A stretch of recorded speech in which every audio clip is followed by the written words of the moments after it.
Hi Cherry Pies, thank you for joining me back on my channel for a Rambling Witch episode. Sorry if the sound is a little bit different to usual, I hope it sounds okay. I'm in a different room obviously, and there is a lot less stuff in this room than there normally is in the room that I tend to film in, or the two rooms that I tend to film in actually are quite sort of like, they're quite sort of material possessions oriented, whereas this room is quite bare in comparison. So it sounds nice to me, but it might be slightly echoey. But I think I can probably do something anyway with the video in post-production to make it a little bit less echoey if need be. So I'm now going to light up some dragon's blood because I feel like it. And today I'm going to talk a little bit about the possibilities for spellcraft and when I feel like I can do a spell and when it makes most sense to do a spell and all that kind of thing. So I've been thinking about this on and off for a while now and wanting to get your opinions on it and wanting to have a conversation about it because I find this kind of thing really, really interesting. And I sat down about a week ago and I filmed this amazing 40-minute Rambling Witch episode all about it, and then I did a very, very silly thing. And I ended up deleting the footage part way through editing it, and I couldn't get it back. And we tried all this different shit to get it back and it wouldn't come back, and there was no spell I could do for that. And that was pretty shitty, I must say. So I took some time away, I went off on my little holiday that I was going on, and I sort of let myself simmer down a little bit. So this is take 2 of that Rambling Witch episode. Hopefully I'll be able to go through most of the points that I went through before. I must admit it was a really spontaneous video, so I didn't actually have any notes written down. It just came out. It was one of those things that rolled out of me so perfectly that I'm so disappointed that it was deleted. I was really, you know, crying over it, to be honest, because it was just exactly what I wanted to say, and all of the points were just made in a really clear way, and I felt like it was good. But anyway, I'm going to try and make this one even better. That's the attitude you've got to take, right? Okay, so basically the first thing I wanted to mention in this particular video was that I've come across the discussion quite a few times on my witchy journey, the discussion pertaining to how much we ought to rely on spellcraft and how much we should actually be doing spellcraft. And a lot of witches do, you know, think about and concern themselves with the frequency with which spellcraft is a part of their journey, right? So a lot of witches think to themselves how much spellcraft is too much, and a lot of witches have opinions on how much spellcraft is too much in their particular practice. And I've noticed that it's important to a lot of witches that they don't overdo it with spellcraft, that they don't perform spells for every little thing, and that they make sure that they treat the practice of spellcraft with the respect that it deserves and the reverence that it deserves. And it's all about kind of making sure that spellcraft is not something that's taken lightly. And I think that's absolutely fine as far as it goes. I don't think there's anything wrong with wanting to make sure that you don't overdo something. And I don't think there's anything wrong with wanting to make sure that you see it as a sacred thing and you don't sort of treat it in a frivolous or flippant way. But I've noticed that I tend to have the opposite problem with my path, where I've had quite a handful of experiences where I've actually forgotten that I could use spellcraft. I've forgotten that spellcraft was actually an option, and I'm wondering how common this particular brain fart actually is in the witchy world. Is it just me? Are there a bunch of witches out there who also forget that they can utilise spellcraft if they need to? It's a very weird thing, because there's been quite a few times in my life where I've been dealing with a challenge that's arisen or an ongoing problem that's been, you know, in my line of sight for weeks or even months, and I'm dealing with it and I'm strategizing, and for some reason it hasn't actually occurred to me that I could utilise spellcraft as a part of my strategy, as a part of my, you know, journey towards solving the problem. And I find that really interesting, and I'm just wondering how common that actually is. And it always ends up being a really positive feeling for me. It's like suddenly it dawns on me that I could actually throw some woo at the situation. And I'm like, oh yeah, I could definitely do that. That makes sense. That's something that I could do. And that could be really helpful, and it could be really, you know, energizing, and it could definitely help move things forward positively. And it's almost like, oh yeah, I can do that. That's something I can do, you know, silly me kind of thing. And it always feels super positive and really rewarding. And instantly I just start thinking about what I'm going to do in relation to my practice. Now, I think for some people, they're going to be watching this and thinking, what the fuck? You forget that you can cast spells and do rituals and stuff. But actually, I really do. I forget that that can be a part of my strategy, depending upon what the problem actually is. I actually can kind of have a complete witchy brain fart and forget that that is part of what I can do to make the difference and to take things along a more positive road. If I actually looked at all of the different things that I have been dealing with and problems I've been trying to solve where I've forgotten that I could utilise spellcraft, I would probably find that there are some patterns there. I haven't actually done that, but I would probably find that there are some patterns there. I do think that there is some issues and some themes, if you like, that are less obvious to witches as things that they could use spellcraft for. I think for me, it took a long time for me to consider money and financial problems as a worthy use for spellcraft and an obvious use for spellcraft. I think definitely that's where the witchy brain fart took place most often, was with stuff to do with money, and to a sort of larger and broader extent, anything to do with like paperwork or administration, organisation, anything like that.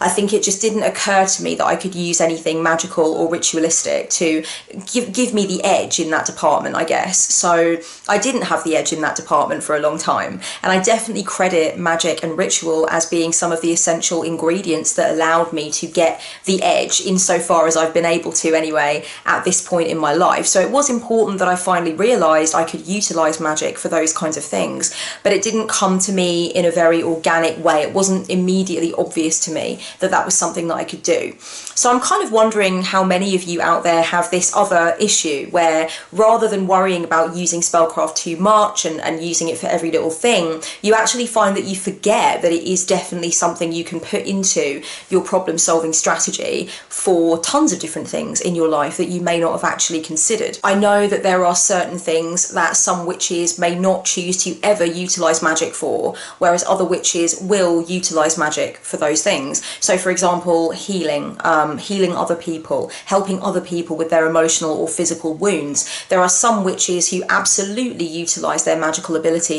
for that reason, and there are other witches for whom that particular purpose is out of bounds. Like, they do not cast any magic for anyone else, whether that is healing magic or, you know, money magic, anything positive. It doesn't matter how positive it is. Some witches will only cast magic for themselves. They don't want to cast for others. For me, when it comes to casting for other people, I've actually always cast spells for other people. I've always sent, you know, good vibrations and pure intentions to other people. I've always put other people into my prayer beads and stuff like that. I've always kept other people in my thoughts, and held high visions for them and for their lives. And that doesn't feel at all destructive. It doesn't feel at all dangerous. It doesn't feel unethical. And for me, you know, belief is a lot of it. If I don't believe it's harming anybody, and I don't believe it's fucking with anybody's free will and anybody's ability to determine the structure and the outcome of their own lives, then it's okay to do it, you know. And I feel like it comes from a really good, really pure intention place, and I'm not trying to decide what should be happening in anyone's lives. I am only putting out, you know, very strong intentions and pure vibrations and power thoughts, and just sending, you know, the highest vibes and the cleanest, purest light to them for their own intention, you know. So I'm not trying to forge an intention for them and get that to happen ever. I'm only trying to, you know, fuel their dreams that little bit more, and kind of be in the essence of my love for them at the same time, which is really healthy for me. I have a really tasty memory of the first kind of time in my life where I started to do money magic, where I started casting for coins, as it were, and it was a good time really opening myself up to that area of things and just experimenting and seeing what I could do and what happened and what kinds of results I could achieve. It was exciting because I never thought of that as a viable place for magical experimentation, and it never occurred to me. That kind of thing never occurred to me. I know it might seem like 101 for a lot of people, and it might have been where a lot of people started, but for me, it just wasn't something that I ever felt interested in doing or excited by, and I never really thought that it was something that would be truly effective. So just to start it and experiment with it was super exciting. I got amazing results. It was really cool. I had fun with it. It was a fun thing to do. And there was also a need for it, you know. So to me, I don't ever see experimental magic, like magic for funsies, as a bad thing. I know that some people think you should never cast a spell just for fun, just to see what result you get, just to see if you get any result. But to me, that was a vital component of my magical journey. So for me, I would cast just to see an owl, like show me an owl, and I would just cast for it and see when it would come up. Or then I would get more specific, you know, like show me 2 kids in red jumpers or whatever. I call it in, I bring it to myself or whatever, and I would just experiment with that. Or I would try to do a spell to overhear something in conversation, or for a specific, I don't know, just theme to come up or something, and I would just wait and see how long it would take and how significant it felt. Like that to me is magic for funsies, just to see what happens and to see what kind of, you know, how much control you can have over your environment and how plugged in you are to yourself and to the energies around you. And I know for a lot of people that's totally anathema to what they do in their witchy practice, and that's fine, but I don't think there's anything unethical about it. So for me, magic for funsies was never something that I thought was wrong, and it was always something that was useful and important for me in my practice, especially because for me, I think when I first started out doing witchcraft, doing spellcraft anyway, it was important for me not to get too utterly hung up on the results. And it was important for me not to feel like I had to have the spell work. So for example, if my first spell with money was a spell where I absolutely balls to the wall needed money for something, like I was really stressed about a bill that had to be paid or a red letter that had come through the door, that wouldn't necessarily be the most appropriate time, I don't think, for me to do money magic. I think the pressure would have just been too great, and I think also that if it had gotten to that point, there probably would have been a bunch of earthly things I should have spent my time doing beforehand anyway, or instead of spellcraft, and I'll get to that more in a while. I want to talk about that in the video too. So for me, magic for funsies is a good thing. It's fine. You know, it's something that I've enjoyed. And for me, when I first started experimenting with money magic, it was because I had a need for it. But it wasn't a really, really desperate, urgent, worried need. It was kind of more like, I have a need for it and I've tried other options, and why not, you know, add this extra level of power and energy and focus. And it was really exciting, and I got really interesting results. And the results came in really interesting, weird and wonderful, wacky packages.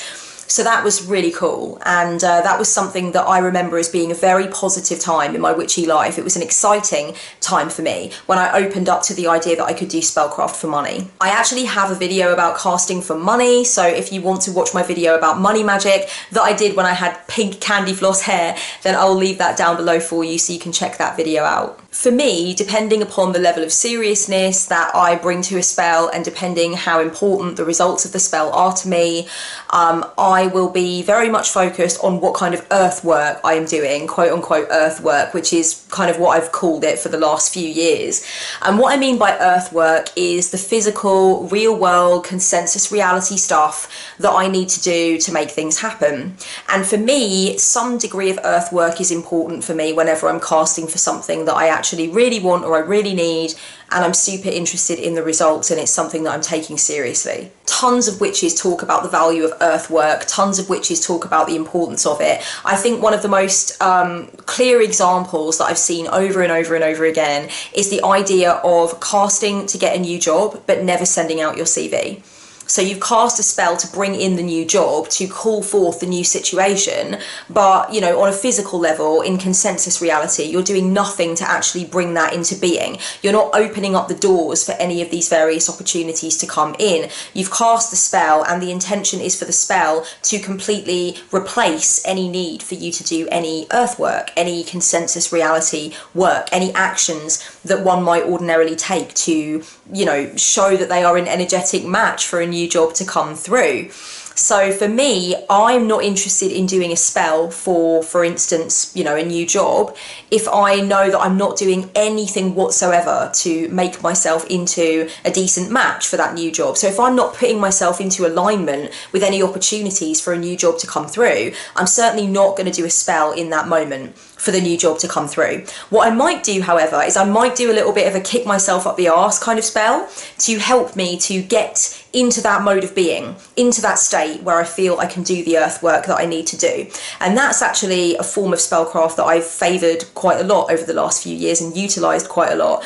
I really enjoy casting a spell to help me to get back in the zone and to up my energy level and to really help me to feel like I can achieve it and I can go after it and I can make it happen. I think there are probably a lot of people out there who would think to themselves, well, why don't you just cast a spell to make the thing happen, rather than casting a spell to help yourself to get into the mode of being where you are going to make the thing happen?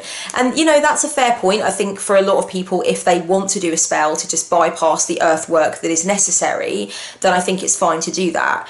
For me, whenever I've done that in the past, it's only been a temporary positive result, and then it's always faded away. So if I'm not making myself into a match, into an energetic match, if you will, for want of a better expression, I know not everybody vibes with that language, but I find it kind of useful. So if I'm not making myself an energetic match, then the result that I acquire through spellcraft is usually not going to have a long-lasting result. There's normally going to be some other obstacle, some other thing that I find that I need to overcome afterwards. It doesn't go as smoothly as I want it to go. And for me, I really believe that that is because with the lack of earthwork that I've done, I haven't shown myself as being a match for what I desired, and so it hasn't really come together the way that I wanted it to. And that's just how it's worked out for me. I'm definitely not saying that that's the case with everyone. I'm definitely not saying that everybody needs to follow my way of thinking about things, and there is a lot that I can safely say I can't explain. I don't know how it works. I don't know why it works differently for different people. And, you know, depending upon the magical model that you use and what kind of framework you're coming at it from, you might be able to relate to what I'm saying or not relate to it so much.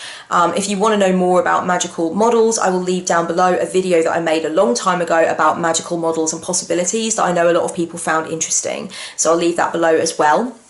So basically what I'm saying is that yes, I have done spellcraft in the past where there was no associated earthwork, meaning I did not do anything in the physical, in the material, in the real world to help the spell along or to make myself into an energetic match for what I desired to call through. And yes, I have received results, but they've always been, you know, reasonably sort of short-lived, or there's been something else that I've needed to figure out. It hasn't quite been as seamless and as long-term and as final as when I've actually been doing the associated earthwork as well. I would love to know what you guys think about this in terms of your own experiences. Have you found that you need to be doing something in the physical, in the material, in the consensus realm in order to show that you are a match for what you've put out there in spellcraft? Or do you actually prefer to do spellcraft where the spell itself has built into it the fact that you're not going to be doing any earthwork, you're not going to actually be doing any associated work in the physical, in the material? For me, I would prefer to cast a spell to kick myself up the bum and get myself doing the earthwork that I need to do, rather than cast a spell which allows me to completely override it. And the simple reason for that is personal growth. Self-development. I do not want to allow myself to become lazy and allow myself to believe that I can just have everything through spellcraft alone and not really push myself out of my comfort zone and not really challenge myself in any way. Let's go back to the example again of casting for finding a new job without actually putting your CV out anywhere or emailing anyone or, you know, answering adverts in the paper or whatever. So you cast for this new job, and within the body of the spell, within the machinery of the spell, you actually place in there that you do not want to do any earthwork. So the intention is for the job to come through to you without you actually putting your CV out, without you applying for anything. You might feel like that's a really obvious way of doing the spell, and it's the best way of doing the spell because you kind of get out of any labour, you get out of any effort that you might have to put in. But even if the spell does bring forth a job for you, and it is the job that you wanted, and it is ideal, and you start the job, have you really grown as a result of that result? I'm definitely not saying that it's completely out of bounds. I definitely would perform a spell where I had it kind of built into the machinery of the spell itself that I wasn't intending to do any earthwork. I wasn't intending to put any effort in any kind of material or tangible way to glean my result. And the reason I might do a spell like that is maybe, for one, because of fear. So if I had a massive fear of doing something in the material, in the physical, to achieve a result, I may design a spell that allows me to override that physical portion of the work, that material, tangible part of the work, because I feel absolutely, you know, incapable of doing it. That might be one reason. I would hope that I would never cast a spell like that because of sheer laziness, but I don't know, maybe I would, I'm not sure. Or maybe I might cast a spell like that because I really feel like I've exhausted all of my efforts. So I've actually done any earth work I could have done, and it's come to no avail. Maybe at that point I would consider casting a spell where there was no earth work necessary because I feel I'd already done it all. For some people, their spellcraft is not about personal growth. It's not about getting to know yourself more as a human being. It's not about testing yourself. It's not about stretching your abilities. It's not about being brave. It's not about getting out of your own way. It's not about discovering new layers of your beingness. And that's okay. But for me, it is about those things. For me, that's got to be part of it. So I would prefer, usually 9 times out of 10, to do a spell to help get myself out of my own way if I was in my own way. And that's how it makes sense to me. While I'm talking about nurturing magic and the idea of spellcraft that's good for the soul, I also want to say that I kind of came to this point in my own journey quite a long time ago now, maybe about 3 years ago now, maybe more actually, maybe like 4.5 years ago. God, time is getting on. Wow. Anyway, a while ago now, I came to this realization that a lot of my spellcraft should be about self-alchemy and internal shift, than it should be about trying to manipulate the external circumstances and variables. And actually, going back to the discussion about money magic, that was one of the key ways where I realized that that was probably a much more clever route in the long run. In a way, I wanted to switch from using a spell to get myself a fish for the day to using a spell to teach myself to fish for life, basically. So it was like the difference between casting a spell because I was short on money and I needed money for something, and casting a spell to actually improve and heal my relationship with money overall. And I realised at a certain point on my journey that the latter was more powerful and more intentional than the former. So there's nothing wrong with casting for coins. There's nothing wrong with, casting for quick cash because you need something, or you haven't been able to make the ends meet, or something has come up and you want the money for it. There's nothing wrong with that at all. But if you find yourself doing that a few times, or if you find yourself kind of utilising money magic for various things over a number of months or a couple of years or whatever, you do naturally come to the conclusion that perhaps your relationship with money is not where it needs to be. Coming to the conclusion that you need to shadow work your relationship with money, that you are not quite where you want to be financially, and there are some hang-ups around that, there are some issues around that. I think that's one thing, and I think it's great to be able to shadow work that particular theme. But I think where you really level up in your witchcraft is where you realise that you can use spells and rituals to go through a personal alchemy in relation to something that is shadowy for you. So rather than casting to sort out a specific scenario where you've left yourself short of money or something's going on with money, you instead switch to thinking to yourself, you know what, my relationship with money as a whole is not where it needs to be. And how can I use spellcraft to go forward in the right direction with that? I think that that's where a lot of leveling up and evolution happens in your journey as a witch. Obviously, this happens in a lot of different areas. It's not just with money. I know that for a lot of people it happens with relationships. So if people find themselves casting love spells on a regular basis or trying to deal with their relationship problems via the vehicle of magic, they might come to a point on their journey where they think, okay, something's actually wrong here with regard to my psyche and my approach to this aspect of life. And many people will not find themselves in a situation where they feel like they can use magic to deal with that. It might not even occur to them. But there is a cross-section of witches that come to this point on their journey where they think, I could use spellcraft to help me heal from this, rather than using spellcraft sporadically to address various different disaster scenarios. I could acknowledge that I'm the common denominator in each of these disaster scenarios, and I could really put my magical skills to good use by trying to kind of elevate myself and heal and illuminate myself and figure out what is wrong and how I can put it right. And I think that, again, is the point where you've really started to evolve. You've really started to use your magic, not even in a superior way or a better way, I wouldn't say that at all, but I think it's going to be more long lasting, and in many ways it's going to be more nutritious and delicious for you. You can still do quick and dirty magic to sort out various different scenarios that have come into your line of sight that you need to deal with, and I think for a lot of people, for a lot of witches, the sweet spot is between the two places. So you need to be able to use magic to address specific things that have come up, but at the same time you need to be able to use magic to actually self-alchemize and to actually gain mastery over self and to have a deeper understanding. of self, and to kind of address any healing that needs to be done and get yourself into a position of ultimate power over that aspect of life in general. You know, it's a blanket power rather than just using a spell to give yourself power over a specific problem scenario that's occurring. At the beginning of this video, I talked about how a lot of witches are concerned about the idea of doing too much spellcraft as opposed to too little. So for me, one of my main things has always been, oh yeah, I forgot I could cast for that. I could do a spell. I could make, you know, something witchy happen, and that could be a part of what I'm doing to solve this problem.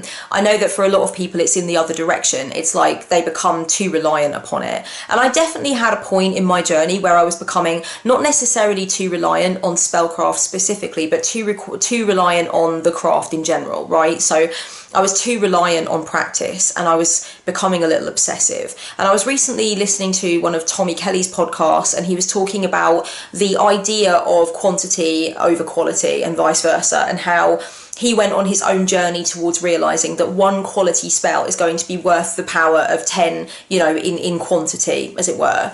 In fact, I'm going to leave that podcast down below. I'll have to remember which one it was specifically. And he talked about a few really interesting things in the course of that podcast. If you have never experienced Tommie Kelly's podcasts, do check them out. Check out Tommie. He's amazing. And Tommie, if you're watching this, I really enjoy listening to your podcast, and I specifically save them, weirdly, for when I'm doing my bathroom. So, I don't know, I've just spent a lot of time listening to your sultry tones in the bathroom. You and my bathroom have a connection that you're only just learning about now. But yeah, Tommie Kelly's podcast is awesome.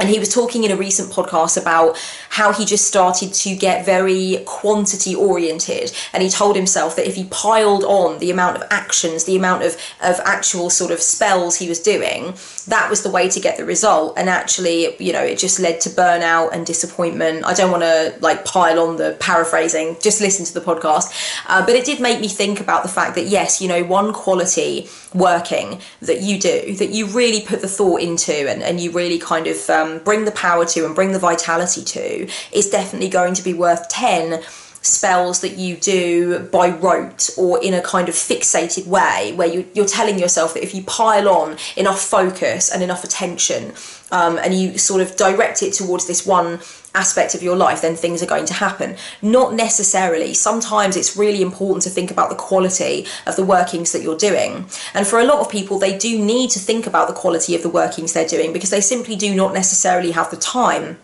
in the schedule to pile on loads and loads and loads of smaller workings. However, if you're not doing workings that are of quality, then you may indeed be able to find time for them, because they're not really taking the amount of time and the amount of energy and the amount of, you know, mental resources that they perhaps should be, you know.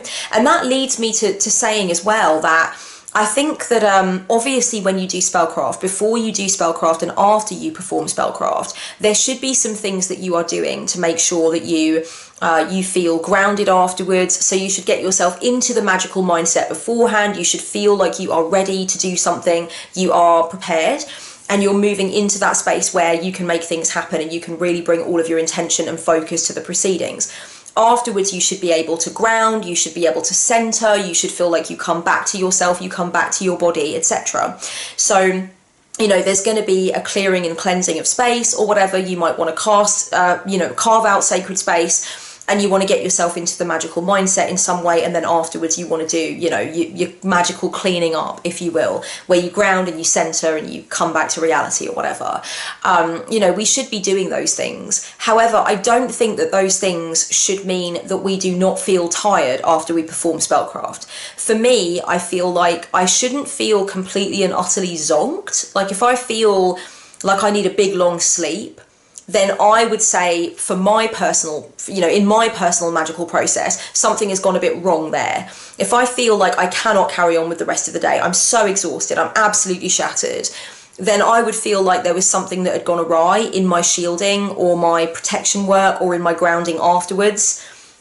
But I do feel like spellcraft should leave me feeling a little bit, you know, like like I've done something, you know. It shouldn't just be that I come back to consensus reality without having felt as though I've really taken any action or done anything. I would rather perform one quality spell in relation to a specific issue that I've got or something that I need, you know, to deal with, and feel afterwards that I'm kind of slightly zonked, and I feel like I've done something, I feel like I've done some work, I feel like I'm a little drained.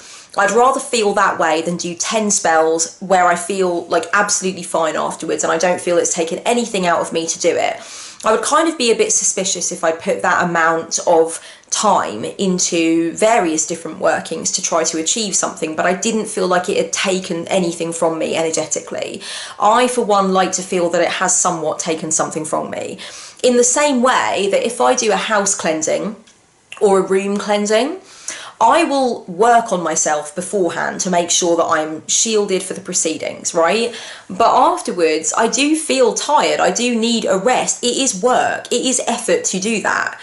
And I would feel really weird if I got to the end of an entire house cleansing or even entire room cleansing and didn't feel a little bit, you know, like I needed to sit down and a relax, and I needed to kind of just unwind and decompress a little bit, because it is very intensive and it should feel intensive. It shouldn't feel like you've done nothing at all, in my view. So I'm looking for the sweet spot between feeling like I can still get on with my day, like I do have that degree of control over my energetic output, that after I'm done with a working, whether it's a spell or a cleansing or a consecration or whatever, I can still get on with the rest of my day. It's the sweet spot between that and then feeling like I need to lie down. I just fucking, you know, can't even walk, I can't even talk, I can't even think, you know? So it's like I want to feel like I've expended some energy. I certainly don't want to feel like I've done nothing at all, because that would be weird and I would feel like I hadn't put in everything I wanted to put in. But at the same time, obviously, you know, I want to feel like I can carry on with other stuff. I don't want to feel like it's completely zapped me, because then I would start thinking, okay, what did I not do correctly in terms of the protection and shielding beforehand and the grounding and centering afterwards? Like something has gone amiss somewhere within that process that needs to be rectified. In terms of when to do a spell, I would say that I kind of feel my way into it intuitively now. And I do think to myself, what earthwork have I done? What kinds of things have I done to bring this in? Have I been focusing on it in any legitimate way? Have I been consistent with that focus? You know, do I need to make sure that I've put a few more sort of foundations down in terms of what I can do without spellcraft to bring this along? Like I said, that depends upon the level of seriousness that I'm bringing to the proceedings. Like, I definitely have done spells for funsies. I don't think there's anything wrong with that. But if it's something that does have a sort of degree more seriousness than that, then I'm going to be thinking about what I've done on any kind of physical or consensus level to bring it into being. And if I find that I'm just wanting to do spellcraft to get me off the hook in that way, then I'm probably going to switch the focus of the spell if I choose to do a spell at all. So as I said earlier, I'm fine with an arse-kicking spell. So, you know, a lot of the time I will do a spell to help me to get out of my own way and take some action. And I think for me, that's a far better thing than just doing a spell that allows me to leap over any action that I would have to take, because I feel like that's kind of a cop-out. I don't necessarily think that's a good thing. I don't think it's necessarily a healthy thing. I don't think it challenges me per se. If I feel like it's a really good time to do it, like for example, if the moon phase is where it needs to be, if there's anything exciting going on astrologically that would mean that it is a really appropriate time to do that kind of working, if it's an important time for me in my spiritual calendar, if it falls near an important sabbat or something else important that is meaningful to me, you know, like birthdays of particular historical figures that I work with, you know, other kind of things like that that are appropriate, then certainly I might decide that that is fortuitous for doing the spell. I've got to understand why I want to do the spell. There's got to be, you know, an understanding of what it is that I want to achieve. I know that some people are very, very much about having an extremely clear vision of what they want to achieve and being very, very specific with that vision. For me, that's not the way that I approach spellcraft. And just to put it really sort of simply, because the video isn't necessarily about this per se, but I know that someone's gonna kind of be intrigued by that and they're not gonna want me to drop it without explaining it roughly. So just to be really simplistic about it, right? I used to hold a very, very, very high, clear, tight vision of what I wanted to achieve and what I wanted, you know, to bring in. And what I actually found was that things do tend to come in weird and wonderful packages. And Sometimes it doesn't look and feel exactly as I wanted it to look and feel. It doesn't have the exact shape that I called it in with, but that doesn't mean it's wrong. Actually, it's very much what I desired. But it came along in a way that was more necessary to me, or in a way that my ego probably could not determine that I needed, but I actually did need it to come in that shape, if you will. And I've also recognised that sometimes when I hold a very high, clear, tight as fuck vision of what I want, it just isn't what I needed. It's what the ego wanted, but it isn't really what the spirit needed. And it's either messed things up or it hasn't come to pass, and later on I've realised why. Because I do a lot of protection magic on myself, I protect myself against myself. So I protect my ego against, I protect my spirit against my ego sometimes, because I know that my ego can chat a whole bunch of shit that my spirit is just looking at it going, well, my higher self, if you will, is looking at my ego going, I don't know what the fuck mess you're talking about, but that's not what we're going to do. That's not what's right for her. And my ego's like, yes, it is. It's what she wants. It's what she requires. And it's just like the two kind of argue with each other, if you can put it that way. So I do protect myself against myself, and sometimes when things haven't come off the way I've wanted them to, I have realised exactly why that needed to be and why that made sense, right? So just to put it really simply, when I perform a spell, 9 times out of 10, I know what I want, I understand the energy I'm trying to call in, and I understand why, but I always cast for that or whatever else might be in my highest good. So in other words, I'm saying that I understand that there are probably a bunch of possibilities that are more pertinent for me or easier to call in, but my ego is not seeing it that way, or my ego doesn't want to comprehend the extent of the terrain in terms of possibility. So I understand I'm not seeing the entirety of the spectrum, and I want to call in whatever is actually for my highest good. And therefore, even if I've got a strong vision of what I want and I bring that vision into the spell, it's not to the detriment of anything else. It's basically like I'm saying, I want this or something like this that could be better that I'm not seeing.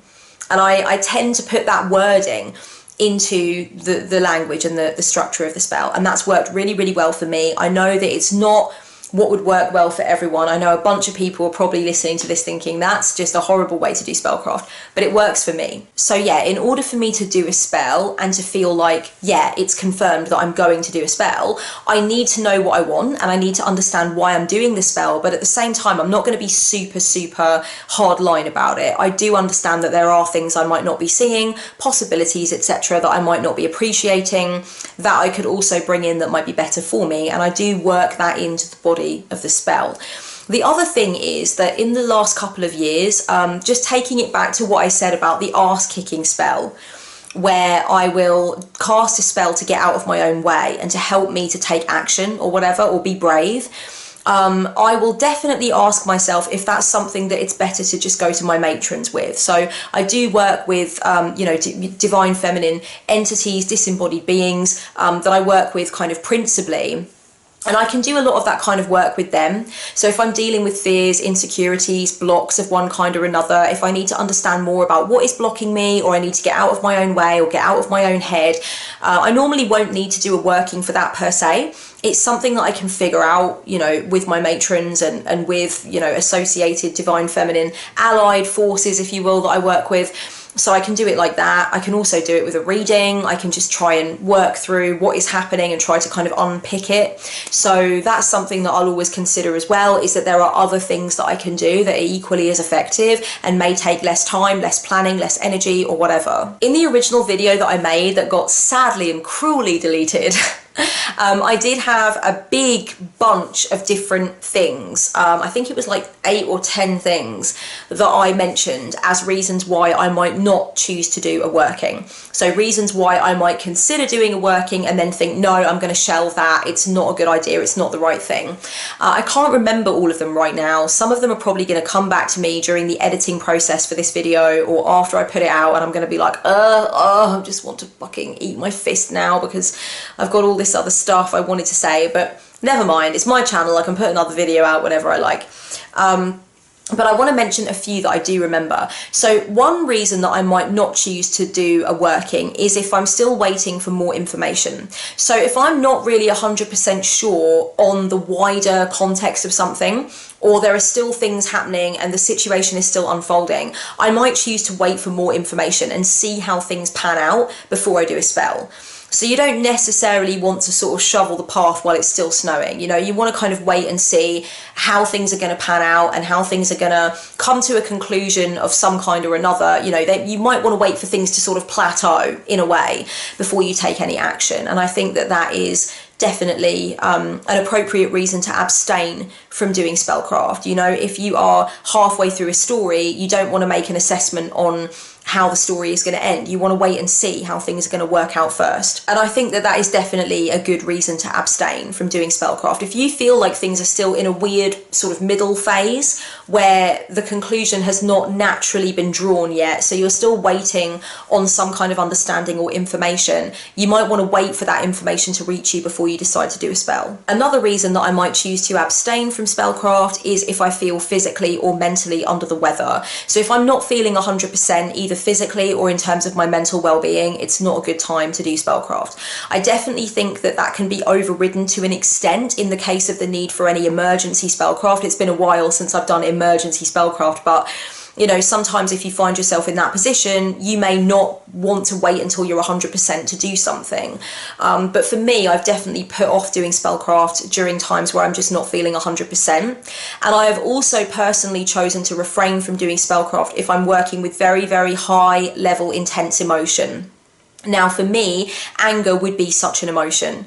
I don't actually choose to do hexing or cursing or any of that. It's not a part of my paradigm. And if you want to know more about that, I have made a video about my opinions on hexing and cursing, so I'll leave that down below. I don't personally hex people, but if I did, I would definitely want to utilize the emotion of anger while I was working on the hex. Like, to me, that would make sense. So if I was angry towards somebody and I was trying to hex or curse them, I would want to bring that emotion in. As it is, I do not hex or curse people, and if I'm working on any kind of magic that may even remotely be related to any of my relationships with anyone else, I'm not going to want to bring anger into that. And even if it's not necessarily hugely related to my connections with others, anger is not necessarily useful for me in spellcraft per se. If I figured out a way that it was, you know, if there was a particular instance where anger would be useful, I would for sure bring it in. In my creative work, it's often very useful. I must say, anger is a useful emotion in my creative work, in my creative life, for sure. But for me, that's the kind of strong emotion that I wouldn't want to be working with. Stress is another one. You know, stress definitely is going to hinder my performance in spellcraft, and I'm not going to want to do a spell while I'm stressed. I would really love to know more about your reasons for deciding that you are going to perform a spell, or indeed that you are going to refrain from performing a spell, and I'd love to know your thoughts about anything that I've mentioned in the course of this video. I find these topics really interesting. I know I've covered a lot of different ground here, but it is a Rambling Witch episode, so you're going to have to expect that, and I hope it's been interesting for you. I can't wait to read the comments on this one.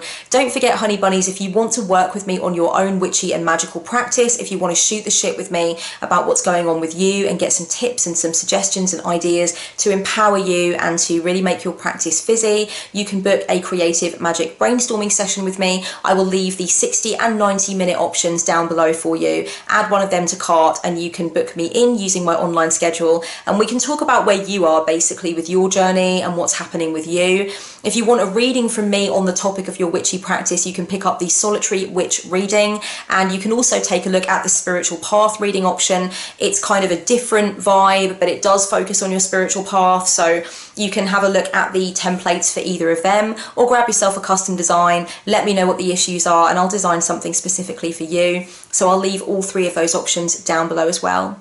Much love, honey bunnies, and so much magic and so much manifestation. I wish you all the good vibes and all the power and energy. So blessed be until next time. Mwah.